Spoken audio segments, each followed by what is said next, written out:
The Joe Rogan Experience. So what I'd like to understand is how the original Bionicle Toa Mata became the Toa Nuva. Okay, so where we last left off in the story, the Toa had just defeated Makuta in the alternate dimension of Mangaya. When the Toa ascended back to the surface of the island of Mata Nui, they were warned that a swarm of new creatures called the Borak had overrun the island. Yo, the Borak, fuck those guys are so badass. Please continue. The Toa had just heard from the Turaga Elder Vakama that they needed to collect 8 different krana from each type of Borak. Each Toa then embarked on their own quest to hunt down those krana. Oh yeah, I remember the krana. They were these rubber masks that were held inside the Borak, but could also be attached to the faces of the Toa, kind of like a parasite was eating their face. That's right, the krana themselves were an organic species that acted as the brains of the Borak. They controlled the Borak's every move, essentially using the Borak's body as a host. The Borak were powerless without their krana, however. I also thought it was next level how each Borak set was packaged with a random krana. You never knew which one you were going to get. Yes, I first discovered that when I brought mine to school, the other guys had a vastly different krana than me, despite having the same breed of Borak. Oh, cool. Which school did you go to? This was when I was teaching at the University of Toronto. I used to bring Bionicles into my lectures and discuss their symbolism in great detail with my class. Anyways, the Toa's search for the krana did not come without setbacks. For example, the Toa Lewa was consumed by the krana for a long period of time. It took him a while to get back on the wagon. Oh yeah, but I heard that Toa Onua helped him get sober again. Yes, and it was also with the help of Pahatu and Gali as well.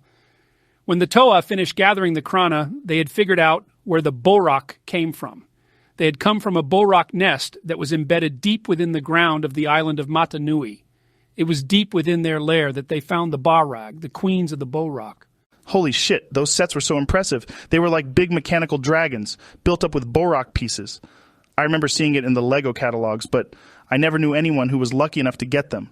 The Barag were fierce and could absolutely devastate anyone who got in their way. The Toa were simply not strong enough to defeat them at this point.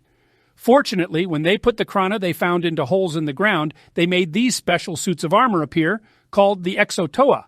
The Exotoa were tall mechs that the Toa can climb into and made them even more powerful than before. Holy shit, that is fucking incredible. How have I never seen these before? It was a rare set indeed, something that is totally worth bricklinking all the pieces for. However, when the Toa used the Exotoa suits, they found that their elemental powers were being somewhat inhibited, so they took them off and went back to the basics. They once again combined their elemental powers into a single beam, which trapped the Barag in protodermis, a solid material that bound them. So, even with the badass mech suits, the Toa didn't end up needing them after all? That kind of seems like a waste of an upgrade. Well, here's the thing. When they shot their energy beam, they also opened up 6 columns filled up with energized protodermis, a liquid goo that could transform the Toa. When the Toa stepped into these columns, they evolved into the Toa Nuva, as it was their destiny all along. Oh my god, that just blew my mind. But it doesn't just end there. The Toa used their new powers to escape the Borak's lair. The Miru Nuva mask and Kakama Nuva mask allowed the Toa Nuva to levitate out of the underground lair. Unfortunately, a side effect of imprisoning the Barag was the release of the Borak Kal, 6 newly modified versions of the Borak with new powers and abilities. Right, the Borak Kal. I always wondered what their purpose was.